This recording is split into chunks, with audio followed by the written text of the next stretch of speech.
Hi guys, and welcome back to The Hot Seat with Emily Diala and Dr. Viviana Coles. This is Emily Diala. I'm Emily, and this is Dr. Coles. To remind you guys, we are on Series 1, focusing on sexual desire.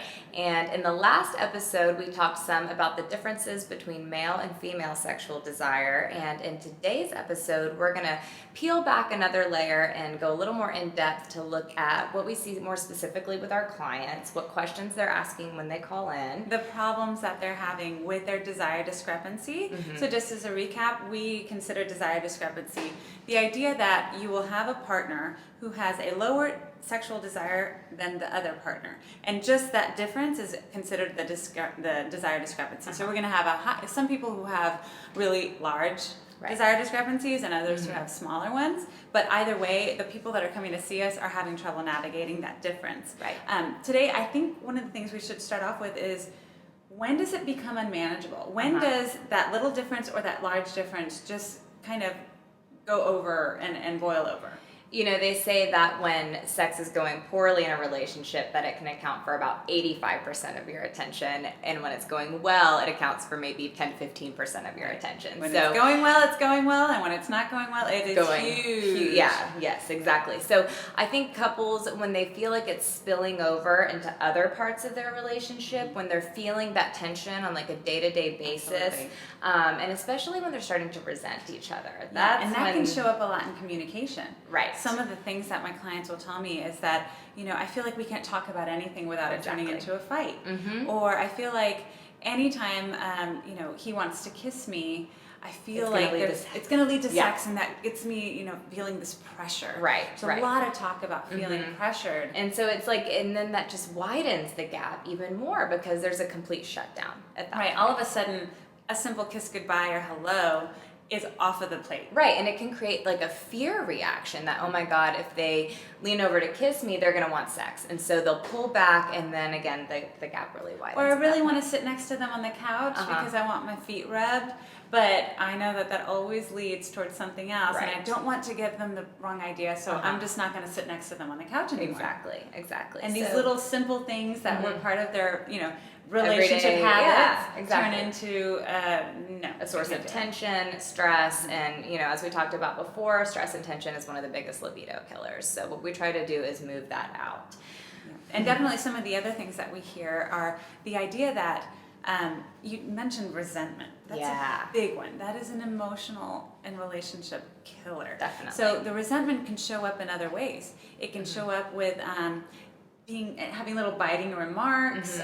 It can be about cutting each other down sexually too. Exactly. I have seen that there are often a lot of women who are experiencing their partner's lower sexual desire who are actually a lot meaner than and less patient with their male counterparts. And I think that feeds into a little bit what we talked about in the last episode was the cultural and societal differences on what men should think of sex versus what women should think of sex. I think a lot of times, and I'll just speak for all of women, but I think a lot of times we women just tend to take it for granted that our partners are going to love us and want us and be attracted to us.